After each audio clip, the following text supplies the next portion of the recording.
네, 시청자 여러분 안녕하십니까? 월요일 아침 뉴스타트 2부 시작합니다. 윤석열 대통령 탄핵 심판 변론이 이번 주에 두 차례 추가로 진행됩니다. 이런 가운데 야당은 국회로 진입했던 계엄군이 일부 전력을 차단했다면서 관련 영상을 공개해 논란이 커지고 있습니다. 오늘도 이 소식 주요 뉴스로 전해드리겠습니다. 북서쪽에서 찬 공기가 내려오면서 오늘 전국 아침 기온이 다시 영하권으로 떨어집니다. 바람이 강하게 불어서 체감 온도는 더 낮을 것으로 보이니까요. 건강관리 주의하셔야겠습니다. 그러면 이 시각 주요 뉴스부터 살펴보겠습니다. 헌법재판소가 이번 주 추가로 탄핵 심판 변론을 열고 한덕수 국무총리 등을 증인으로 부릅니다. 20일에는 윤 대통령의 첫 형사재판과 구속 취소 신문도 열리는데 헌재가 윤 대통령 측이 제출한 기일 변경 신청을 받아들일지 관심입니다. 지난해 12월 4일 국회에 진입했던 계엄군이 국회 전력을 차단한 영상이 공개됐습니다. 야당은 국회 기능 마비 작전의 실체가 드러났다고 주장했고 윤 대통령 측은 단전을 지시한 적이 없다고 반박했습니다. 배우 김세론 씨가 자택에서 숨진 채 발견됐습니다. 경찰은 범죄 혐의점은 발견되지 않았다며 정확한 사망 경위를 수사하고 있습니다. 트럼프발 관세 전쟁으로 위기감이 고조되는 가운데 오늘 정부 고위 통상 당국자가 트럼프 취임 이후 처음으로 미국을 방문해 협의에 나섭니다. 최태원 대한상공회의소 회장이 이끄는 민간경제사절단도 이번 주 백악관에서 대미 투자 계획을 발표합니다. 오늘 서울 아침 체감 온도가 영하 10도 안팎까지 떨어지는 등 영하권 추위가 찾아옵니다. 이 추위는 이번 주 내내 이어질 전망입니다.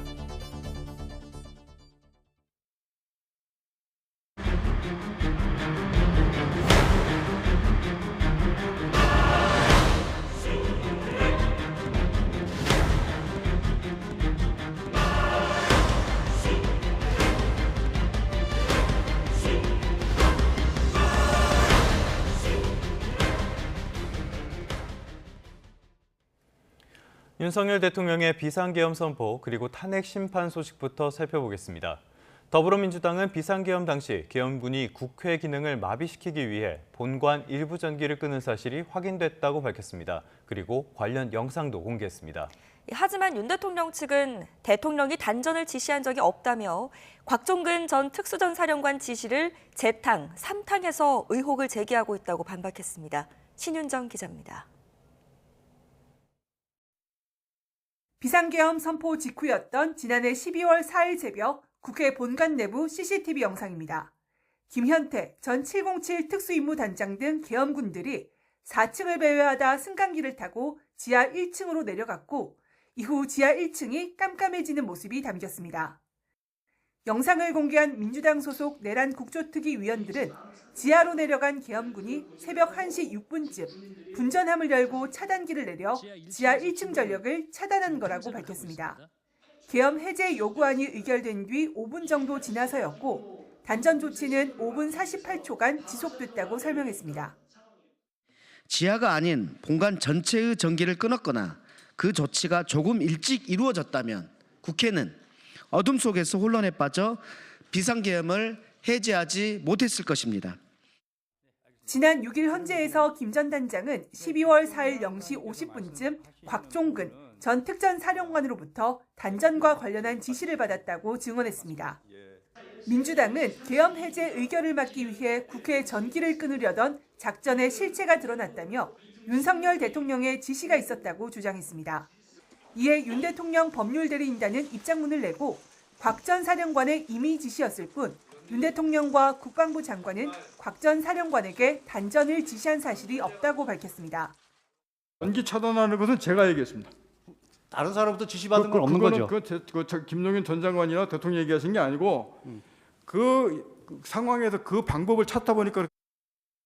또 단전에 대한 논의는 국회 기능 마비를 위한 것이 아니라 707 부대가 부여받은 국회 통제 임무를 수행하기 위해 나온 거라고 설명했습니다.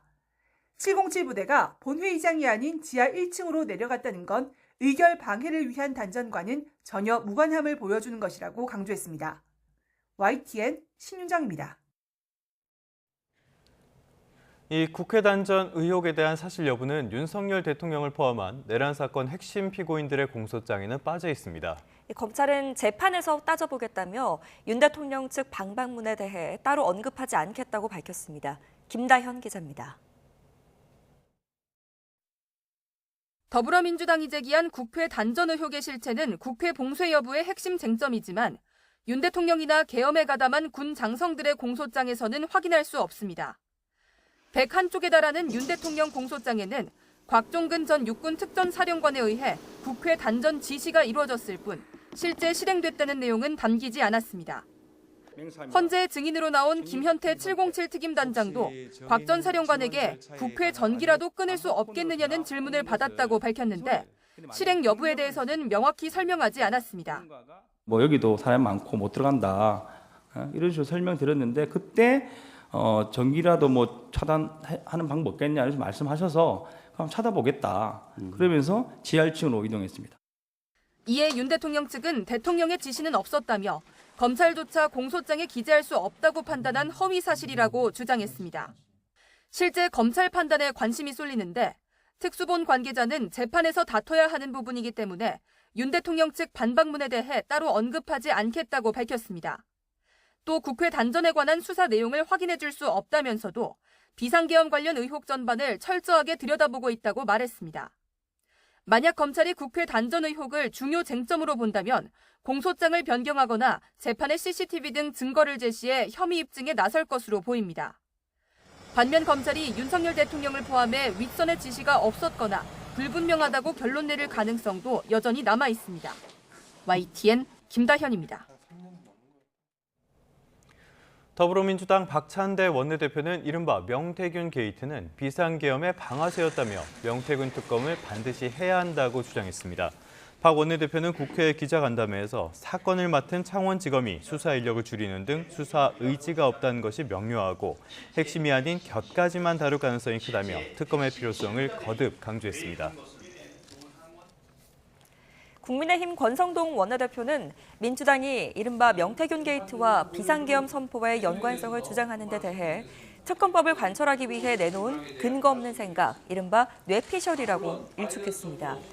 권 원내대표는 국회 기자간담회에서 박찬대 원내대표의 주장은 아무런 연관성도 없는 노상원 전 국군정보사령관의 수첩과 명태균 씨 황금폰, 김봉식 전 서울경찰청장의 느낌을 멋대로 연결해서 쓴 망상소설에 불과하다며 이같이 밝혔습니다.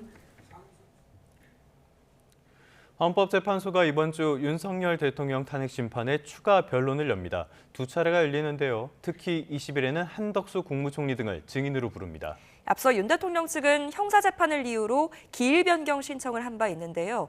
헌재가 이를 받아들일지 고심하고 있습니다. 유서연 기자입니다. 헌법재판소는 이번 주 화요일과 목요일 두 차례에 걸쳐 윤석열 대통령 탄핵 심판 추가 변론 기일을 열기로 했습니다. 먼저 화요일인 18일에는 탄핵 소추 사유에 대한 양측 입장을 듣고 증거를 정리하는 절차가 진행됩니다. 목요일인 20일에는 한덕수 국무총리를 시작으로 홍장원 전 국가정보원 1차장, 조지호 경찰청장의 증인신문이 예정됐습니다. 윤 대통령 측은 한 총리를 통해 국정 마비 등 비상계엄 선포의 필요성을 강조할 거로 보이고 국회 측은 국무회의가 제대로 열리지 않았다는 점을 부각할 것으로 예상됩니다. 홍 전 차장은 이미 지난 4일 5차 변론에 국회 측 신청 증인으로 한 차례 출석했는데 체포 명단이 적혀있던 이른바 홍장원 메모와 관련해 조태용 국정원장 등이 신빙성의 의문을 제기하자 이를 확인하는 차원에서 다시 증인으로 채택된 거로 풀이됩니다. 홍장원 차장의 그 메모 그리고 홍장원 차장의 증언에 대해서 증언의 신뢰성에 대해서 저는 강한 의문을 가집니다. 저는 조태용 원장 말씀이 이렇게 길게 드리는 게 아까 처음에 제가 불편하고 안타깝다고 말씀드렸지 않습니까? 예. 하지만 이제는 더 이상 불편하지 않다. 헌재에서 저렇게 생으로 거짓말하는 거 보니까 체포조 의혹의 또 다른 핵심 인물 조 청장의 경우 앞서 건강상 이유로 두 차례 불출석했는데 조 청장 측은 아직 고심 중이라며 출석 여부가 정해지지 않았다고 밝혔습니다. 다만 같은 날 오전 10시 서울중앙지방법원에서 열리는 윤 대통령의 첫 형사재판이 변수입니다. 법원은 이날 윤 대통령 측이 제기한 구속 취소 신청에 대한 신문도 진행할 계획입니다. 윤 대통령 측은 헌재에 기일 변경 신청을 냈고 아직 인용 여부는 결정되지 않았습니다. YTN 유서연입니다. 국민의힘은 이재명 대표가 상속세 개편을 주장하면서 올린 SNS 글에 대해서 거짓말이라며 부자 감세 프레임을 조장하고 있다고 비판했습니다. 국민의힘 권성동 원내대표는 기자간담회를 열고 지난해 12월 상속증여세법 개정안을 부결시킨 건 민주당이었다고 강조했고요. 말로는 기업 경쟁력을 외치면서 정작 기업을 위한 합리적인 세제 개편은 부자 감세라고 비난하고 있다고 지적했습니다. 더불어민주당은 상속세 개편은 서민과 중산층의 실질적 상속세 부담을 낮추기 위한 노력이라며 야당의 발목을 잡지 말라고 국민의힘에 촉구했습니다. 박찬대 원내대표는 국회 기자간담회에서 지난 수십 년 동안은 이들의 상속세 부담이 없었지만 부동산 가치가 상승하면서 10억 원 정도의 공제액으로는 상속세 부담을 피할 수 없게 됐다고 설명했습니다. 배우 김세론 씨가 어제 오후 자택에서 숨진 채 발견됐습니다. 경찰은 범죄 혐의점은 확인되지 않았다고 밝혔습니다. 정인용 기자가 보도합니다. 서울 성수동의 한 다세대 주택입니다. 이곳에서 배우 김세론 씨가 쓰러져 있다는 신고가 들어온 건 오후 4시 54분쯤입니다. 신고는 김 씨와 만나기로 약속한 친구가 했던 것으로 파악됐습니다. 김 씨는 심정지 상태로 병원으로 옮겨졌고 숨졌습니다. 경찰 조사 결과 외부 침입 흔적 등 범죄 혐의점은 발견되지 않았습니다. 현장에서 유서도 발견되지 않은 것으로 알려졌습니다. 경찰은 구체적인 사망 경위를 계속 수사할 방침입니다. 앞서 김 씨는 지난 2022년 5월 서울 청담동에서 술에 취해 운전을 하다가 사고를 낸 혐의로 경찰에 적발됐고 이듬해 4월 2천만 원의 벌금형을 확정받았습니다. 음주 사고 전 김 씨가 출연했던 넷플릭스 사냥개들에서는 김 씨 분량이 대거 편집됐습니다. 애초 지난해 5월 연극 동치미로 복귀할 예정이었지만 건강상 이유로 하차하기도 했습니다. YTN 정인용입니다. 6명이 숨진 부산 리조트 신축 공사장 화재는 배관 절단이나 용접 작업을 하던 공간에서 시작된 것으로 보인다는 현장 감식 결과가 나왔습니다.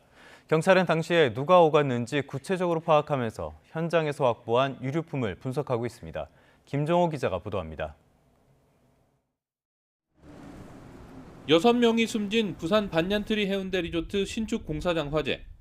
현장 합동 감식에서는 B동 건물 1층, 이른바 PT룸 배관에서 불이 시작된 거로 보인다는 조사 결과가 나왔습니다. PT룸은 건물 배관 등이 모여있는 곳으로 화재 당일 여러 작업자가 오갔고 안에서 배관 절단과 용접 같은 작업도 있었던 거로 경찰은 파악했습니다. 또 거기서 연기를 봤다는 진술도 나왔습니다. 작업자가 왔다 갔다 하고 이게 작업도 하고 또 나갔다 했던 걸로 알고 있습니다. 화재는 무게 연기 보고죠. 해당 PT룸은 최초 소방 신고에서 단열재에 불이 붙었다는 1층 수영장과 10m 이상 떨어졌습니다. 신고 9분 만에 소방차가 도착했을 때 이미 불길이 상당히 번져 있었던 거로 보면 신고 시점보다 훨씬 일찍 불이 시작했다고 볼 수 있습니다. 최초 신고 시점이 지난 14일 오전 10시 51분인데 5분쯤 앞서 멀리서 연기가 피어오르는 모습을 봤다는 시민 제보가 YTN에 접수되기도 했습니다. 경찰은 작업자 진술과 CCTV상 현장 출입 시간 등을 확인해 발화 지점과 시점 등에 대한 결론을 내린다는 방침입니다. 외부에서 3층으로 보이는 곳이 화재 건물 1층입니다. 이 1층에서 사망자 6명이 모두 발견됐습니다. 사망자 신원은 나왔지만 일부는 어느 업체 소속인지 확인되지 않았습니다. 인원이 부족하다 보니까 작업하시는 데 있어가지고 인원이 부족하시다 보니까 인력 사무실에서 오신 분들도 있어요.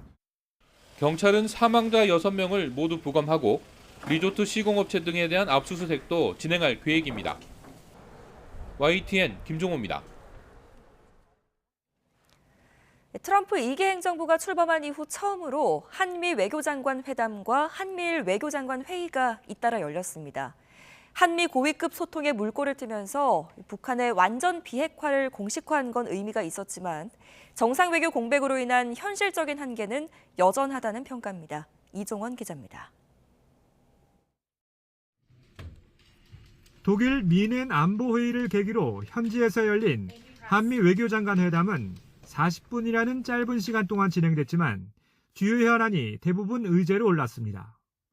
특히 두 장관은 북한의 완전한 비핵화 목표에 뜻을 같이 하면서 향후 대북 정책 수립과 이행 과정에서 긴밀한 공조도 약속했습니다. 북한의 완전한 비핵화는 연이어 열린 한미일 외교장관 회의 공동성명에서도 문서로 공식화됐습니다. 트럼프 대통령이 백악관으로 돌아오자마자 북한을 핵보유국으로 부르면서 제기된 한국 패싱 우려는 일단 잦아들게 됐다는 평가가 나옵니다. 북한 비핵화라는 표현이 문서로 다시 한번 확인됐다. 한미일이 거기서도 공동 대응한다라는 것까지 포함이 됐다라는 것은 굉장히 한국의 안보 측면에서는 안도할 수 있는 탄핵 정국으로 우리 리더십이 공백인 상황에서 우리 외교의 중심인 한미동맹의 굳건함도 재확인했습니다. 조태열 장관은 한국이 안전하고 강력하며 번영하는 동맹을 만들어가기 위한 최적의 파트너임을 강조했고 마코 루비오 미 국무장관도 각국 국내 상황과 무관하게 신뢰관계를 안정적으로 유지해 나가자고 화답했습니다. 이처럼 트럼프 2기 행정부 출범 이후 한미 간 첫 고위급 소통에 물꼬를 튼 계기는 됐는데 정상외교 부재는 여전한 한계로 지적됩니다. 북미 간 대화 시 우리 입장을 어느 정도나 반영할 수 있는지는 여전히 중요한 문제인데다 향후 가능성이 거론되는 방위비 분담금 인상 압박 등에 대한 철저한 대비도 필요하기 때문입니다. 공식적인 트럼프 행정부의 입장과 또 실제 실무 협상 과정, 또 협상안 도출 과정에서 어떤 결과가 나올지는 서로 다를 가능성도 배제할 수는 없거든요. 루비오 장관으로부터 관계부처 간 협의에 나가자는 답을 들은 관세 문제 역시 정상회담을 성사시킨 일본이나 관세 면제 가능성이 거론되는 호주 등 외국 사례를 고려할 때 무엇보다 정상외교 복원이 시급하다는 지적이 나오고 있습니다. YTN 이종원입니다. 보신 것처럼 트럼프발 관세 전쟁으로 위기감이 고조되는 가운데 정부의 고위 통상 당국자가 트럼프 대통령 취임 이후 처음으로 미국을 방문합니다. 박종원 산업통상자원부 통상차관보는 오늘 오전 10시 15분 항공편으로 미국 워싱턴 DC로 출국할 예정인데요. 이 미국 상무부와 무역대표부 등 고위 당국자들과 만난 후에 21일 귀국할 예정입니다. 박 차관보는 철강과 알루미늄에 대한 25% 관세 부과 조치와 또 상호 관세 등에 대한 의견을 전달하고 무역 통상 현안 조율에 나설 것으로 보입니다.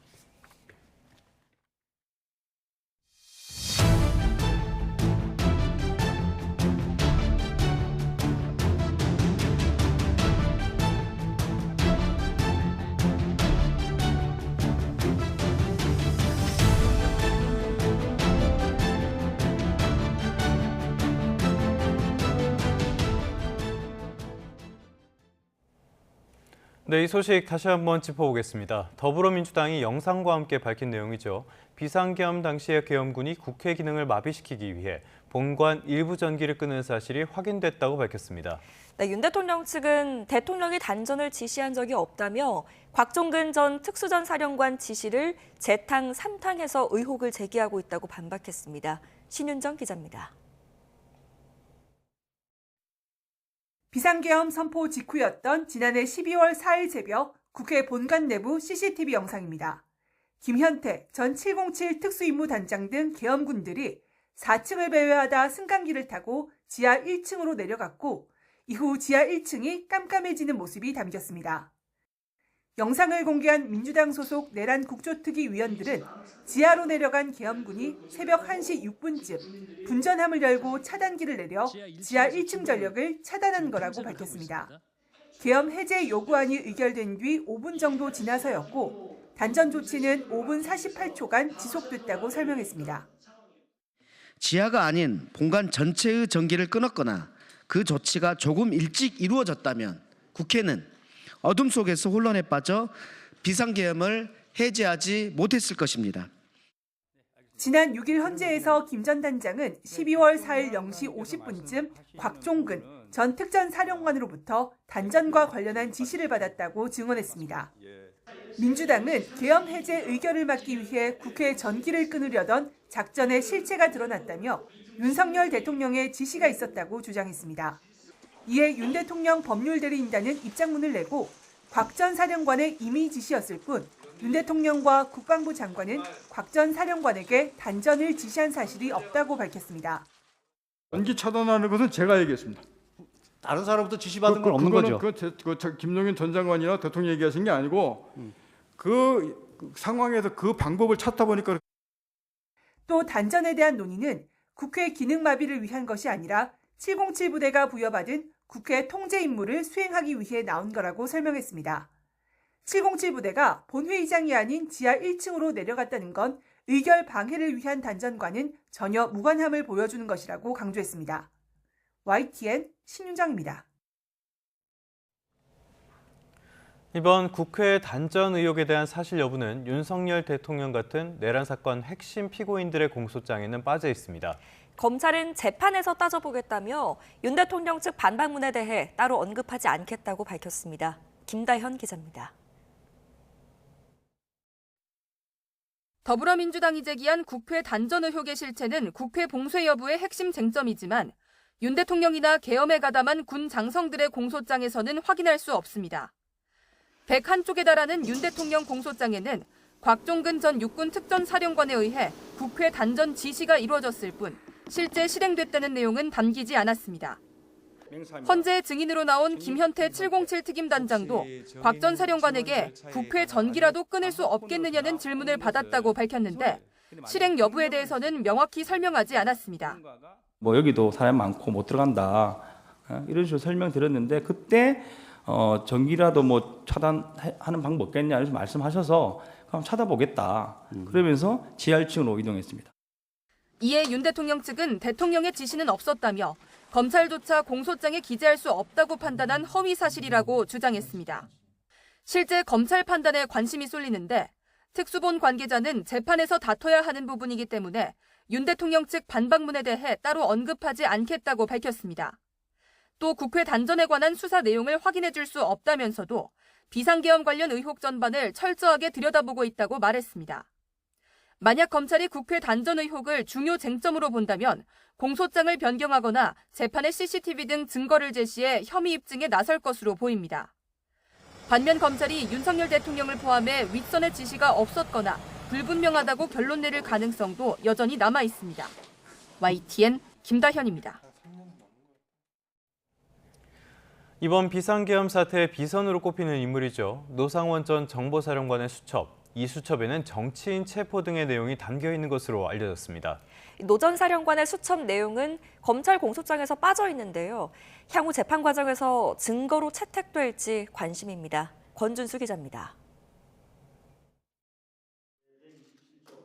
검찰이 확보한 노상원 전 국군정보사령관의 수첩은 모두 60에서 70페이지 분량입니다. 민주당 이재명 대표를 포함한 주요 정치권 인사의 명단과 함께 수거와 폭파, 사살 등의 단어가 함께 적혀져 있습니다. 야권을 중심으로 노상원 전 사령관의 수첩은 체포조 운영 의혹을 강하게 뒷받침한다고 주장합니다. 하지만 당사자는 수사 초기 단계부터 수첩 작성 경위에 대해서는 입을 닫고 있고 필적 감정도 본인 확인 불가로 나왔습니다. 작성자의 필적인지 여부가 불분명한 상황이기 때문에 증거 능력이 인정되려면 작성자 본인이 직접 적은 것이라는 진술이 필요할 것으로 보입니다. 따라서 검찰이 증거로 제출하더라도 능력을 인정받는 건 쉽지 않은 상황이지만 계엄과 관련된 여러 관계자의 형사재판에서 비슷한 진술이 나온다면 신빙성을 더해줄 수 있습니다. 형사소송법 315조에 따르면 업무, 수첩 등은 통상 증거 능력을 인정받아 왔는데 신용할 만한 정황까지 확인된다면 재판부가 적극적으로 검토해 볼 수 있는 겁니다. 박근혜 전 대통령 수사 당시 이른바 안종범 수첩이 대표적입니다. 그러나 민간인 신분이었던 노상원 전 사령관이 구체적으로 내용을 적지 않았고 홍장원 전 국정원 1차장처럼 계엄 사태에서 업무 관련성이 있는 직위에 있었던 게 아니란 점에서 증거로 인정받기 어려울 것이란 전망도 만만치 않습니다. 일상적인 업무 관행 또는 직무상 강제되는 작성의 인지 여부 그런 게 아니라 그냥 본인이 작성한 단순히 그냥 수첩에 불과한 걸로 보여가지고요. 검찰특별수사본부도 노 전 사령관의 수첩을 공소장에선 제외했지만 추가로 증거로 제출할 수 있을지 여러 조건을 검토하고 있는 가운데 계엄 사태의 전말을 드러낼 수 있는 스모킹건 역할을 할 수 있을지 주목됩니다. YTN 권준수입니다. 윤석열 대통령 체포를 저지한 혐의를 받는 김성훈 경호처 차장에 대해서 경찰이 3번째로 구속영장을 신청했습니다.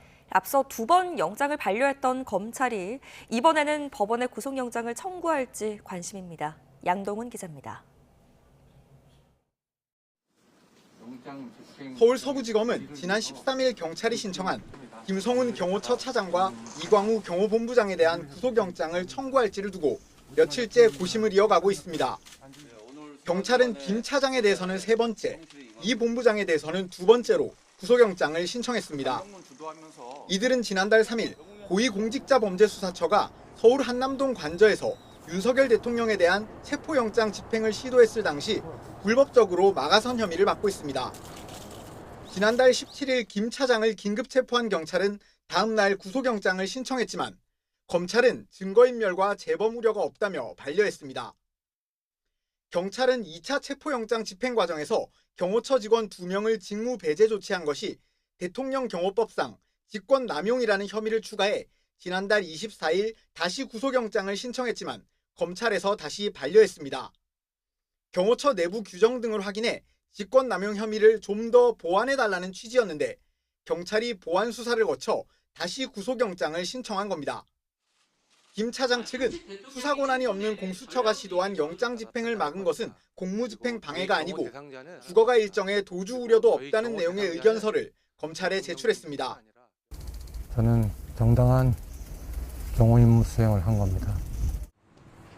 검찰은 김 차장이 체포된 상태가 아니라서 다급하게 결정할 필요는 없다는 입장인데 경찰의 신청 내용을 충분히 검토한 뒤 청구 여부를 결정할 방침입니다. YTN 양동훈입니다. 여야는 주말에도 상속세 개정안 그리고 명태균 특검법 같은 정치권의 현안을 두고 날선 공방을 벌였습니다.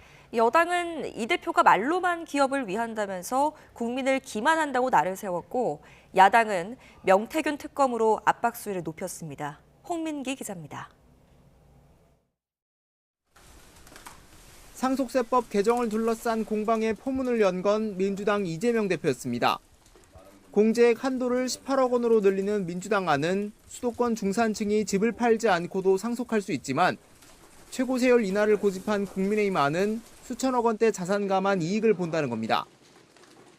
거짓말을 모국어처럼 쓰는데 어떤 국민이 믿겠느냐는 여당 반발에도 다음 주라도 개정안을 처리하자고 압박했습니다. 30년 가까이 낡은 법으로 인한 서민과 중산층의 세 부담을 줄여주겠다는 또 다른 우클릭 행보로 해석되는데 여당도 초부자 감세만 고집하지 말라고 꼬집었습니다. 서민과 중산층이 폭넓게 혜택을 받을 수 있는 상속세 적정하게 조정하는 부분에 대해서 논의하면 좋겠다. 반면 국민의힘은 민주당이 부자 감세 프레임으로 계층 간 편가르기를 하고 있다고 반박했습니다. 최고 세율 완화는 기업과 중산층의 과도한 규제를 푸는 합리적 세제 개편이라는 겁니다. 공제 확대는 여당도 제안했지만 민주당이 논의를 피하다 부결시켜버렸다면서 오히려 발목 잡지 말라고 날을 세웠습니다.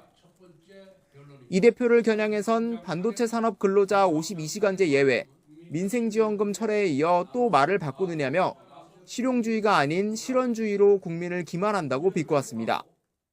말로만 기업 경쟁력을 외치면서 정작 반기업, 반시장 입법에 매진하고 기업을 위한 합리적 세제 개편을 부자 감세라고 비난하며 야당은 비상계엄의 방아쇠가 된 명태균 씨의 황금폰과 노상훈 수첩, 김건희 여사가 모두 연관돼 있다며 특검 압박 수위도 끌어올렸습니다.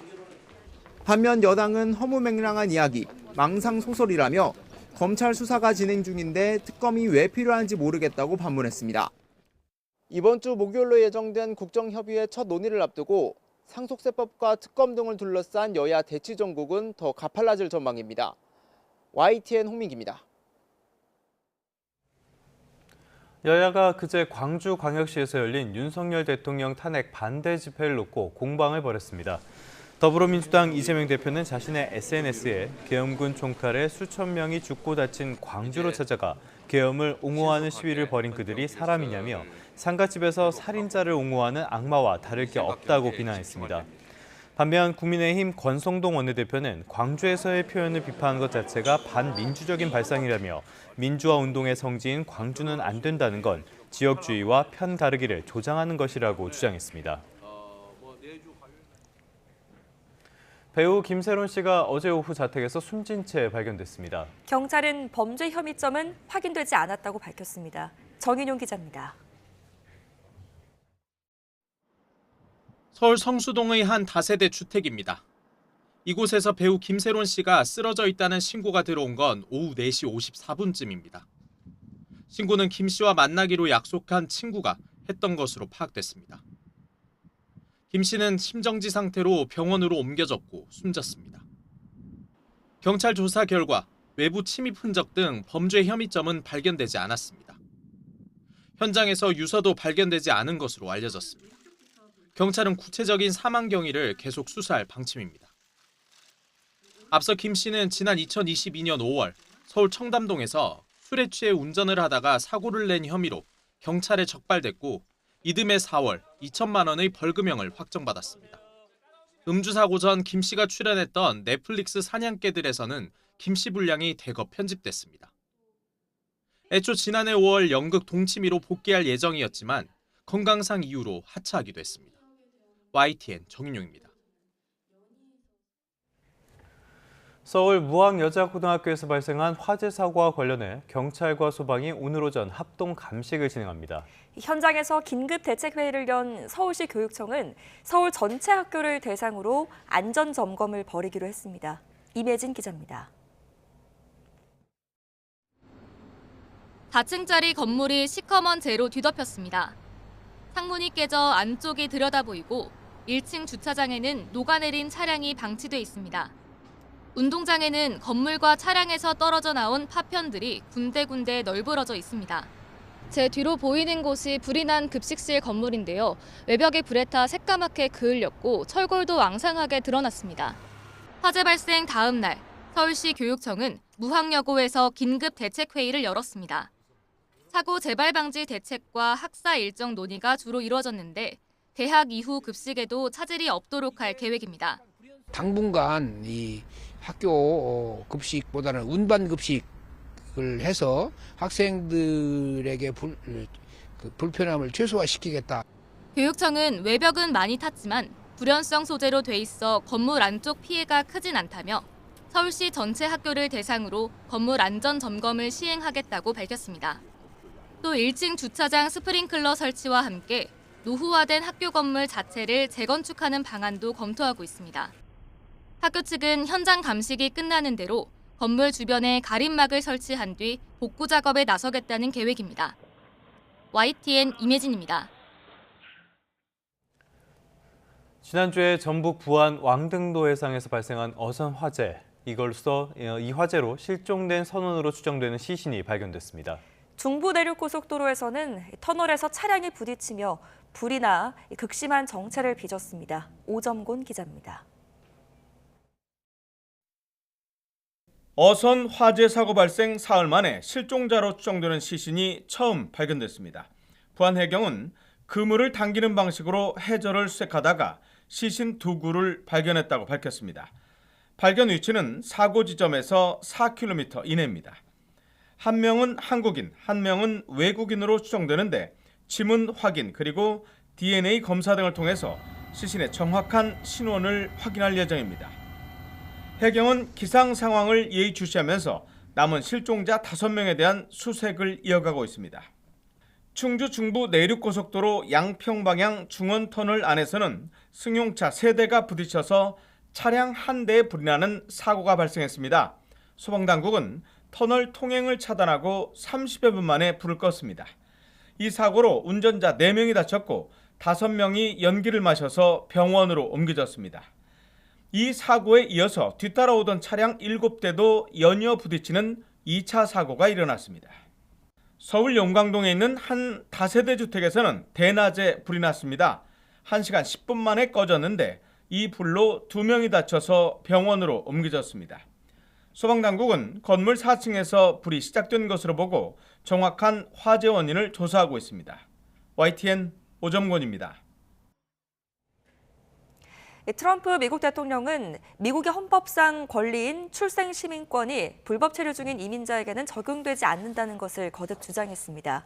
트럼프 대통령은 자신의 SNS에서 올린 글에서 수정헌법 14조의 미국 시민권은 과거 노예들에게 시민권을 부여하기 위한 것일 뿐 불법 이민자와는 전혀 관계가 없다고 말했습니다. 트럼프 대통령은 건국의 아버지들은 우리나라를 빼앗길 수 있다는 생각에 무덤 속에서 탄식하고 있을 것이라며 세계 어떤 나라도 출생 시민권을 주는 경우는 없다고 밝혔습니다. 마코 루비오 미국 국무장관은 블라디미르 푸틴 러시아 대통령이 우크라이나 전쟁을 끝내기를 바라는지 몇 주, 며칠 안에는 드러날 것이라고 말했습니다.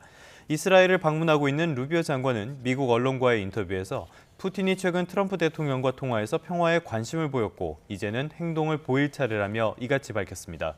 그러면서 진짜 협상에 도달하면 우크라이나와 유럽이 개입해야 할 것이라며 아직은 그 수준에는 도달하지 못했다고 강조했습니다.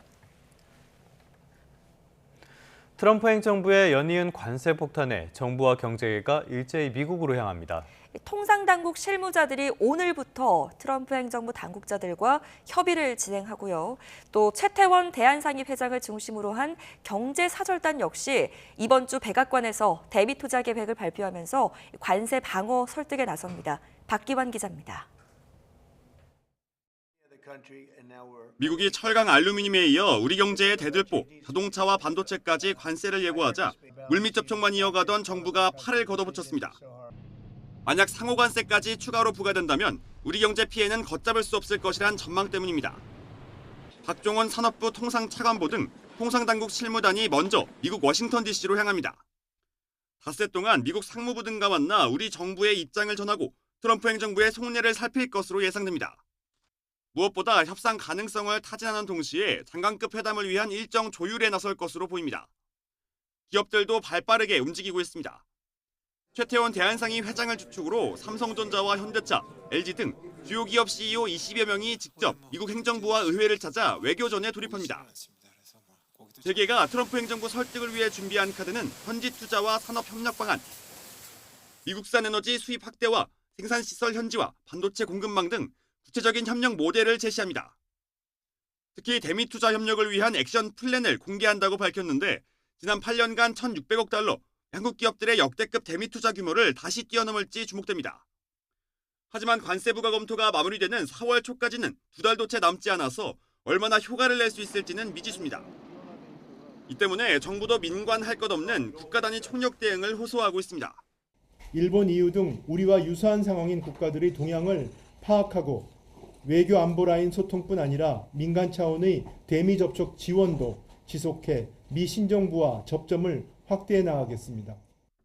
정부는 이와 함께 부처합동 수출 전략회의에서 미국 관세 부과의 여파를 점검하고 피해 기업 지원 등 대응책 마련에 나섭니다.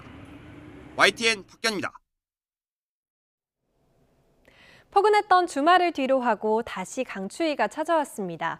밤사이 찬 공기가 내려오면서 현재 서울은 체감 영하 5도까지 떨어져 있는데요.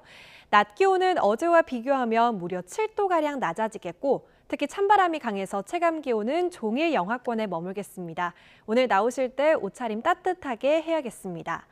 현재 강원 중북부 산간에는 한파주의보가 발령 중입니다. 현재 기온은 서울이 영하 1.5도고요. 안동은 영하 1.8도입니다.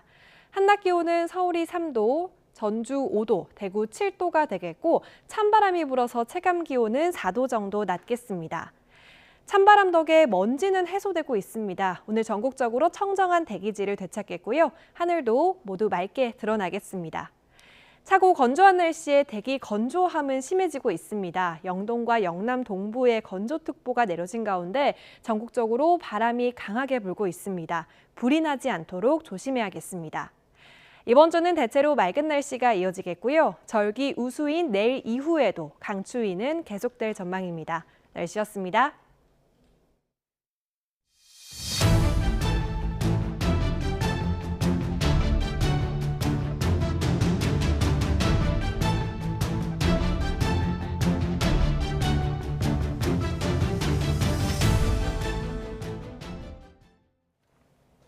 윤 대통령 탄핵 심판이 막바지에 접어들면서 정치권의 움직임도 빨라지는 분위기입니다.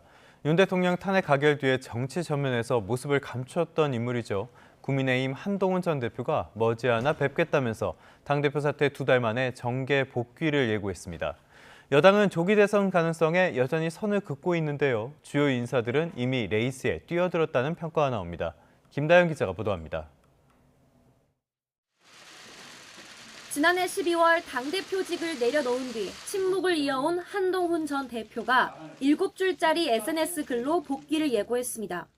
사퇴 딱 2달 만에 올린 글에는 그동안 성찰의 시간을 가졌고 책을 한 권 쓰고 있다는 근황과 머지않아 찾아뵙겠다는 인사가 담겼습니다. 한 전 대표 측은 YTN에 책엔 그간의 진솔한 소회와 성찰, 정치 비전이 담길 거라며 어떤 방식으로 책을 선보일지는 고민하고 있다고 전했습니다. 한 전 대표와 각을 세워온 지도부는 당원이면 누구나 정치할 수 있다며 말을 아꼈지만 일각에선 대통령 탄핵 추진에 책임이 있는 한 전 대표가 벌써 나와도 되겠느냐는 불편한 목소리도 나옵니다. 왜 대통령 시간을 이렇게 뺏어버리려고 합니까? 지금은 자중해야 될 때로 보고 있습니다. 대통령 탄핵 심판 심리가 막바지를 향해 갈수록 다른 잠재적 대권 주자들의 움직임도 활발해지고 있습니다. 김문수 고용노동부 장관이 주말 새 부산 호텔 공사장 화재 현장을 찾아 회의를 주재한 것도 컨트롤 타워로서의 존재감을 부각하기 위한 거란 해석입니다. 오세훈 서울시장은 주말 내내 추경이나 정년 연장, 한미 외교를 주제로 입장을 내며 이재명 대표와 각을 세우는 데 주력했습니다. 일찌감치 대권 도전을 시사했던 홍준표 대구시장은 최근 이명박 전 대통령을, 유승민 전 의원은 자신의 정계 입문을 주도한 이회창 전 한나라당 총재를 만나며 보폭을 넓히는 모습입니다. 지난해 7월 전당대회 패배 이후 공개 활동을 자제해온 원희룡 전 장관은 대통령 탄핵 반대 집회에 참석해 강성 지지층을 향한 메시지를 냈습니다. 하지만 대통령 탄핵 인용을 전제로 한 조기 대선 언급은 여전히 조심스러운 분위기입니다. 한 전 대표의 복귀 시점으로 거론되는 2월 말 3월 초가 되면 다른 여권 잠룡들의 행보도 더 과감해질 전망입니다. YTN 김다연입니다. 최근 더불어민주당에 복당한 김경수 전 경남도지사는 윤 대통령 탄핵 뒤 탄핵에 찬성하는 정치 세력이 다 같이 내각에 참여해 대한민국을 대개조하는 국정운영연대를 만들어야 한다고 주장했습니다. 김 전 지사는 한 언론과의 인터뷰에서 둘로 갈라진 갈등을 하나로 모아내고 통합하기 위해선 현재 탄핵연대의 폭을 넓히는 게 중요하고 그래야 대한민국이 성공한다며 이같이 말했습니다. 그러면서 이러한 내용을 지난 13일 민주당 이재명 대표와의 회동에서도 설명을 했고 이 대표 역시 잘 검토해보겠다고 말했다고 전했습니다. 국가인권위원회가 이른바 윤 대통령 방어권 보장안건을 의결한 뒤 김용현 전 국방부 장관도 인권위 긴급구제를 신청한 사실이 뒤늦게 확인됐습니다. 국가인권위원회는 지난 10일 김용현 전 국방부 장관 측으로부터 긴급구제 신청서를 접수해 조사에 착수했다고 밝혔습니다. 김 전 장관 측은 지난 13일에는 문상호 전 정보사령관과 여인영 전 방첩사령관 등을 진정인으로 하는 구제 신청도 제출한 것으로 파악됐습니다. 이번 대전 초등학생 피살 사건을 계기로 정부가 하늘법을 제정해서 교원들의 정신건강 문제를 다루겠다고 밝혔습니다. 교원들의 정신건강 상태에 따라서 정부가 직권 휴직 등 강제 조치를 할 수 있도록 하는 내용인데요. 실효성을 두고 기대와 우려가 교차하고 있습니다. 염혜원 기자입니다. 정부와 여당 주도로 하늘이법 제정이 급물살을 타고 있습니다. 평소 교원들의 정신건강을 점검하고 이상 징후를 보이면 교육당국이 강제 조치하겠다는 겁니다. 교육부는 임용할 때부터 시작해 재직 기간 내내 주기적으로 정신건강을 점검하겠다고 밝혔습니다. 교원 신규 임용 시 정신건강 진단을 시행하며 재직 교원 대상 주기적 심리 검사를 진행하는 등 각종 조치들에 대해 검토하고 국회와 신속히 논의하고 협력하여 이러한 내용도 하늘이법에 담길 수 있도록 하겠습니다. 다만 이 검사가 어떤 수준으로 이루어지고 또 나온 결과를 어떻게 관리할지가 관건입니다. 정신건강은 매우 예민한 개인정보이기 때문에 정밀한 진단보다는 현재 기분, 상태 등을 확인하는 데 그칠 거란 우려도 나옵니다. 또 교원들이 낙인 찍힐까 봐 거짓으로 답변하거나 치료를 피하게 될 수도 있습니다. 이와 함께 교직 수행이 어려울 경우 정부가 직권휴직 등 강제 조치한다는 방침은 얼마나 세부적으로 기준을 마련할지에 성패가 갈릴 것으로 보입니다. 현재도 질환교원 심의위원회가 있지만 인권 침해 소지가 있다는 이유로 소극적으로 운영돼 왔습니다. 때문에 직권휴직, 면직 등의 조치 전에 의무적으로 진단과 치료를 받도록 하는 것이 더 현실적일 수 있다는 지적입니다. YTN 염혜원입니다.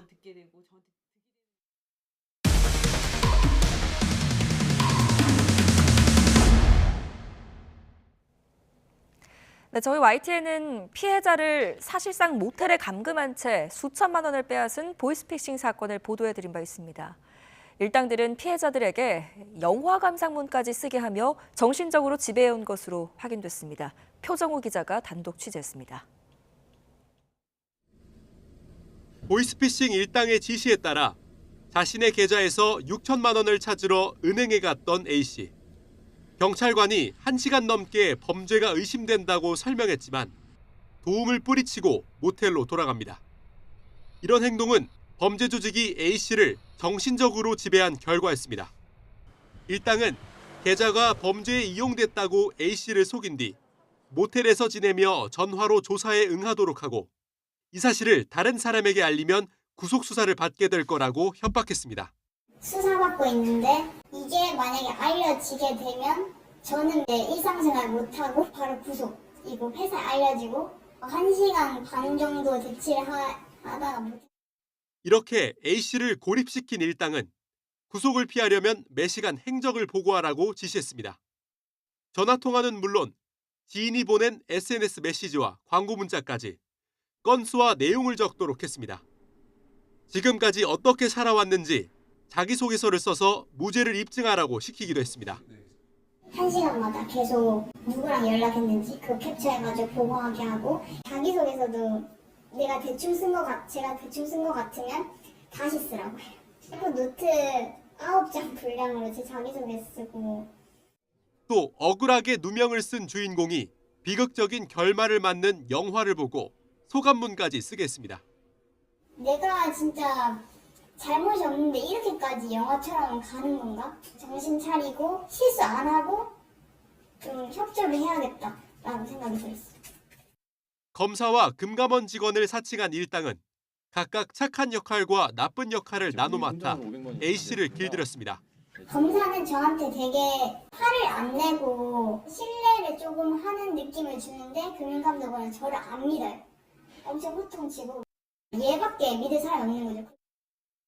다행히 A씨는 은행에서 모텔까지 쫓아간 경찰의 도움으로 범죄 피해 사실을 깨닫게 됐습니다. 경찰은 A씨 카드에서 현금을 빼간 수거책을 추적하며 수사망을 좁혀가고 있습니다. YTN 표정우입니다. 금값이 가파르게 오르면서 금 투자 열풍이 불고 있죠. 자연스럽게 골드바 같은 관련 상품 판매액도 늘어나는 추세입니다. 골드바 품귀 현상이 벌어지면서 실버바 판매도 폭증해 역시 이 판매액이 역대 최대를 기록했습니다. 류환홍 기자입니다. 골드바 주문을 맞추려 제조에 박차를 가하지만 금 수급이 어려워 납기일은 10일 이상 길어졌습니다. 원가에 붙는 프리미엄은 지난해보다 10배 이상 올랐고 한국조폐공사가 공급을 중단하며 골드바 구하기조차 힘들어졌습니다. 이달 들어 수요가 몰리며 5대 시중은행 골드바 판매액은 지난해의 20배, 지난달의 3배인 406억 원으로 역대 최고치였습니다. 골드바가 사라지며 실버바 수요도 폭증해 4개 은행의 이달 판매액은 지난달에 15배를 넘겼습니다. 1년 전이 0원이었던 점과 비교하면 폭발적 증가세입니다. 국제 금값이 연일 최고가를 경신하면서 금 투자 열기가 과열되고 있습니다. 시장에서는 트럼프 미국 대통령 취임 후 관세를 둘러싼 불확실성이 커지며 안전자산인 금 수요가 급증한 것으로 보고 있습니다. 각국 중앙은행들도 금 매입에 나서고 있고 최근 트럼프 대통령이 금에도 관세 부과 입장을 밝히며 금 수급은 더 힘들어졌습니다. 트럼프가 금에 대해서도 관세를 부과를 하겠다라고 하면서 금을 거래하는 국제 딜러들이 금 현물들을 지금 런던에서 미국으로 옮기고 있고 그렇기 때문에 금 현물에 대한 공급이 지금 제한되고 있는 그런 상황입니다.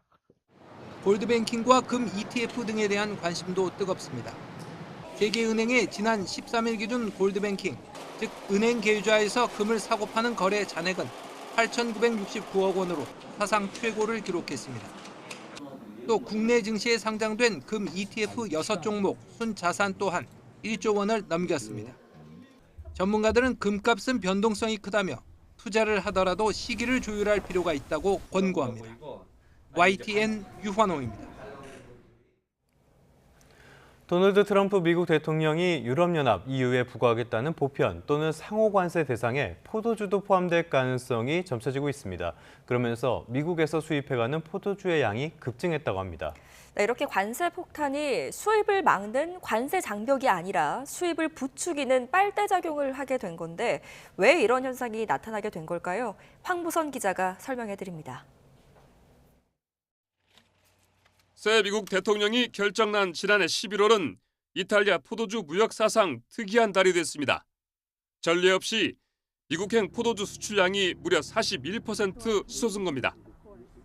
이탈리아 업계 입장에서는 관세 장벽이 높아지기 전에 대량으로 포도주를 팔아칠 수 있어서 좋았습니다.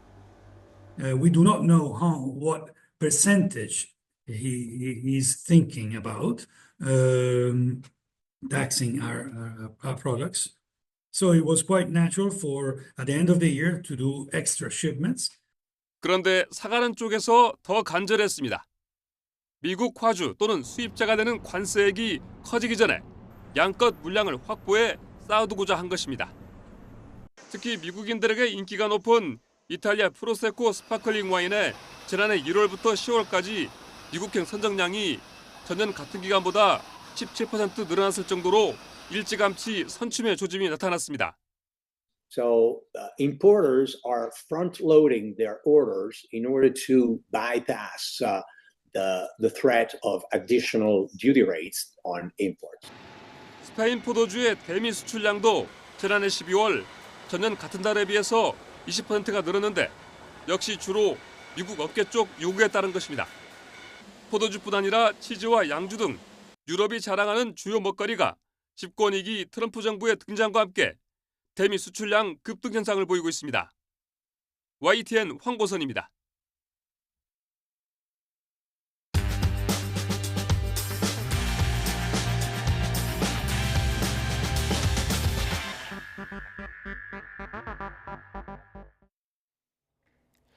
(2월 17일) 월요일 스타트 브리핑 시작합니다. 먼저 서울신문입니다.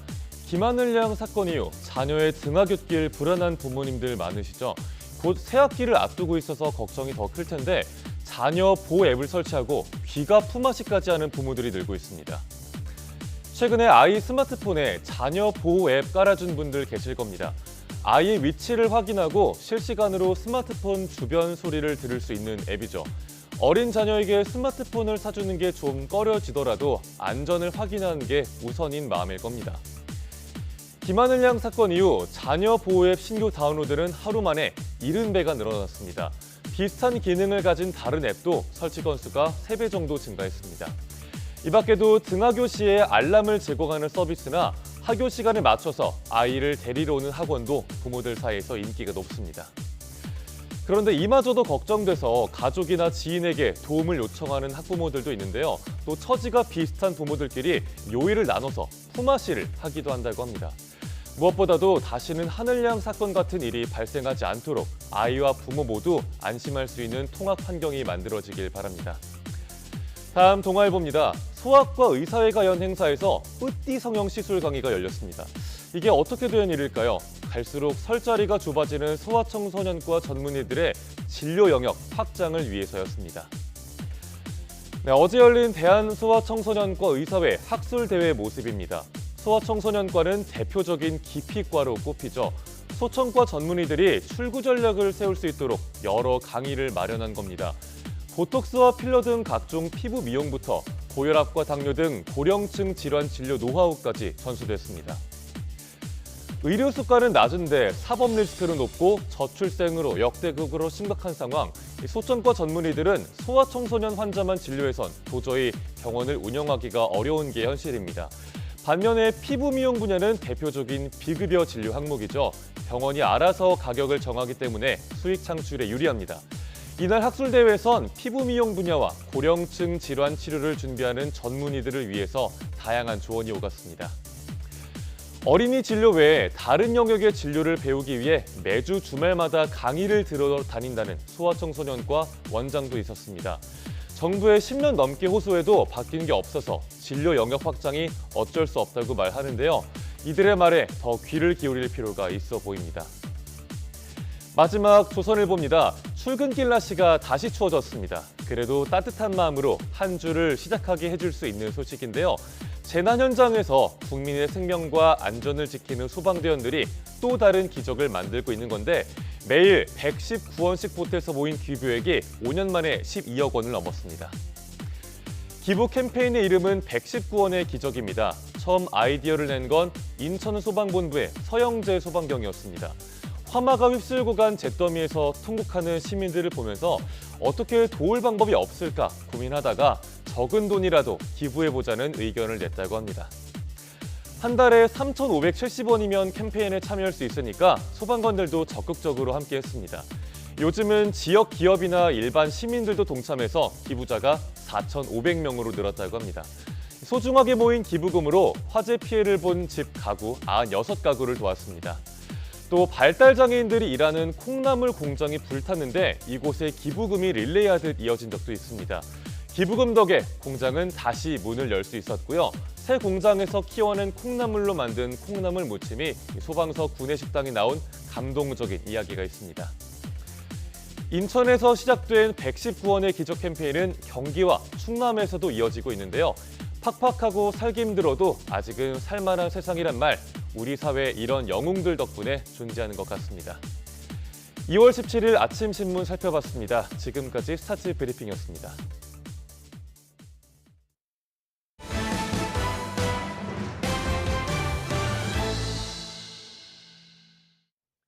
이스라엘을 방문한 루비오 미국 국무장관은 하마스가 있는 한 평화는 없다면서 뿌리를 뽑아야 한다고 주장했습니다.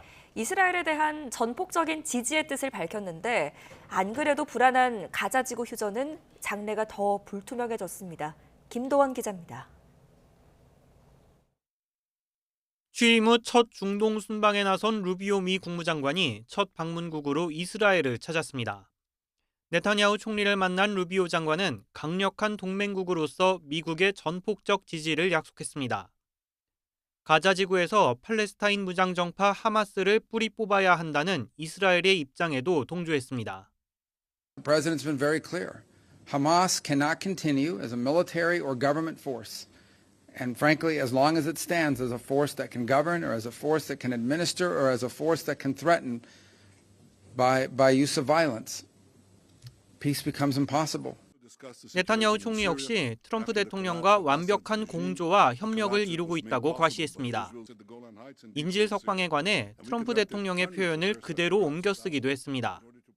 The gates of hell will be opened as they surely will if all our hostages are not released until the last one of them. 주민들을 이주시키고 가자 지구를 개발한다는 트럼프 대통령의 구상도 환영했습니다. 당사자인 주민들은 물론 세계 각국이 반대에 나섰지만 루비오 장관은 판에 박힌 낡은 방안은 안 된다며 트럼프 대통령이 대담한 계획을 내놨다고 치켜세웠습니다. 협상 상대를 근절 대상으로 규정한 터에 가자 지구 휴전의 장래는 위태로워 보입니다. 6주간의 1단계 휴전은 다음 달 초 끝나는데 2단계 휴전 협상은 겉돌고 있습니다. 이런 가운데 하마스는 가자 남부 라파에서 이스라엘의 공습으로 경찰관 3명이 숨졌다며 휴전 협상을 방해하려는 시도라고 비난했습니다. YTN 김도원입니다. 2월 17일 미리 보는 오늘입니다. 서울시와 서울시 여성가족재단은 오늘부터 휴업 손실비용 보상보험 지원 사업을 본격 시행한다고 밝혔습니다. 이에 따라 서울시 소상공인은 임신, 출산으로 산후조리원이나 병원에 입원 시 휴업기간 1일당 최대 5만 원, 10일간 50만 원의 고정비를 받게 됩니다. 3기 신도시 고양 창릉의 세계 블록에 대한 본 청약이 오늘부터 시작됩니다. 오늘부터 사전 청약 당첨자를 대상으로 청약 접수를 시작하고 일반 청약자 접수는 오늘 19일부터 진행됩니다. 공급 물량 1,792가구 가운데 사전 청약 물량을 제외한 일반 청약 물량은 391가구입니다. 국토교통부는 전기차 배터리 인증제 및 이력 관리제가 오늘부터 시행된다고 밝혔습니다. 완성차 업체는 신형 전기차를 판매하기 전 배터리의 안전성을 시험 인증받아야 하고 정부는 전기차 배터리에 식별 번호를 부여해 제조, 사용, 폐기되는 전 주기를 직접 관리하게 됩니다. 지금까지 미리 보는 오늘이었습니다. 강원도 구성군이 수십억 원을 들여서 만든 농촌 관광시설이 벌써 몇 년째 흉물스럽게 방치돼 있습니다. 일부 불법 건축물은 철거될 처지에 놓였고 나머지 시설도 애물단지가 됐습니다. 송세혁 기자입니다. 강원도 고성의 한적한 농촌마을. 입구에는 무릉도원 테마공원이라는 안내판이 있지만 주변은 잡초가 무성합니다. 허리 높이까지 자란 풀을 헤치고 한참 들어가 봤습니다. 잠자리 모양의 식물원이 모습을 드러냅니다. 식물원 건물 안입니다. 오랫동안 관리가 안 된 듯 먼지가 쌓이고 녹슨 집기들이 어지럽게 나뒹굴고 있습니다. 바로 옆 도서관에는 책 수백 권이 천막 아래 방치되어 있습니다. 농촌 활성화를 위해 추진된 사업이지만 공원은 폐허로 변하고 찾는 사람도 없습니다. 사업은 처음부터 부실하게 진행됐습니다. 위탁 시행자인 농어촌 공사는 2017년 건축 허가도 없이 사유지에 공사를 강행했습니다. 결국 식물원과 도서관은 불법 건축물이 됐고 철거 비용만 수천만 원이 더 필요한 상황입니다. 그냥 조형물이니까 그냥 그런 걸 안 받고 처리를 했는데 중공검사하고 나중에 이제 문제가 확인해 보니까 이건 건축이다. 공원 한쪽에는 높이 16m 대형 농부 조형물이 덩그러니 서 있습니다. 한때 카페와 전시장으로 운영됐지만 이용객이 거의 없어 문을 닫았습니다. 돈은 많이 빌려놓고 제대로 운영을 안 하니까 결과적으로 총 사업비 48억 원 가운데 4억 3천만 원은 농어촌 공사로부터 환수했지만 나머지는 회수되지 않았습니다. 고성군은 캠핑장 전환을 검토하고 있지만 구체적인 운영 계획은 아직 없습니다. 무허가 공사의 부실한 관리까지 수십억 원짜리 애물단지만 남았다는 비판이 커지고 있습니다. YTN 송세혁입니다. 코로나19 팬데믹 이후 경영난으로 운영이 중단됐던 성남 종합버스터미널이 다음 달 2년 만에 다시 문을 엽니다. 임시터미널을 이용해야 했던 시민들의 불편이 크게 개선될 것으로 보입니다. 최명신 기자입니다. 지난 2022년 말 영업이 종료된 성남 종합버스 터미널입니다. 지방으로 가던 고속버스들로 분주하던 플랫폼이 출입문이 굳게 닫힌 채 정막에 쌓여 있습니다. 승객들은 대로변에 마련된 임시터미널에서 추위에 떨며 버스를 기다립니다. 예, 짐 실 때도 그렇고 내려서 타고 내리고 가는 것도 불편하고 그랬었어요. 버스기사도 행여 안전사고가 발생하지는 않을까 마음을 졸입니다. 대합실 안에 그런 시설도 이제 없고 그러니까는 또 여기서 임시 주차 타시게 되면은 불편한 점이 많으시다고. 코로나19 이후 승객 감소로 영업이 중단됐던 성남 종합버스 터미널이 다시 문을 엽니다. 그동안 터미널을 운영하겠다는 면허 신청이 3차례 접수됐지만 자금과 경영 능력 미달로 공전을 거듭하다 어렵게 주인을 찾았습니다. 시설 보수 등이 순조롭게 이루어지면 다음 달 안으로 정상 운영이 이루어질 전망입니다. 우리 시민들의 그 교통 이동 권리를 좀 더 충족하는 방향에서 저 시에서도 적극 관심 갖고 또 추진하도록 하겠습니다. 성남시는 시민 피해가 다시 발생하지 않도록 새로운 사업자에게 5년 이상 영업을 이행 조건으로 못 박았습니다. 또 만에 하나 폐업할 경우엔 시가 지정하는 업체의 운영권을 무상으로 넘기도록 했습니다. YTN 최명신입니다. 오늘 출근길에는 두꺼운 겨울 외투를 입으셔야겠습니다. 포근했던 주말을 뒤로하고 다시 강추위가 찾아왔습니다. 현재 서울 기온은 영하 1.5도고요. 체감 온도는 영하 5도까지 떨어져 있습니다. 종일 찬바람이 불면서 낮에도 체감 영하권에 머무니까요. 오늘 옷차림 따뜻하게 하셔야겠습니다. 또 도로 곳곳이 빙판을 이루는 곳이 많으니까요. 출근길 교통 안전에도 주의하시기 바랍니다. 밤사이 북서쪽에서 찬 공기가 내려오면서 기온이 뚝 떨어졌습니다. 현재 강원 중북부 산간에 한파주의보가 발령 중인데요. 현재 기온은 서울이 영하 1.5도, 대전은 영하 0.5도를 보이고 있습니다. 낮 기온은 서울이 3도, 광주 5도, 대구는 7도 예상되지만 찬바람 탓에 체감 기온은 이보다 4도가량 낮겠습니다. 해안가와 해상으로는 바람이 더욱 강하게 몰아치고 있습니다. 전화상에 풍랑주의보가, 서해안과 영남 해안 등에는 강풍주의보가 발령 중이니까요. 안전에 주의하셔야겠습니다. 내일은 눈이 녹아 비가 된다는 절기 우수지만 날은 점차 더 추워지겠습니다. 이번 주 하늘은 대체로 맑겠지만 울릉도와 독도에는 모레까지 최고 20cm의 눈이 내릴 전망입니다. 맑은 날씨 속 차고 건조한 바람이 불면서 대기는 점차 더 건조해지고 있습니다. 동쪽을 중심으로는 건조특보도 발효 중인데요. 바람이 강해서 불이 나기 쉬운 환경입니다. 야외 활동하실 때는 조심하셔야겠습니다. 지금까지 YTN 이혜민입니다. 뉴스타트 3부 잠시 뒤에 계속됩니다.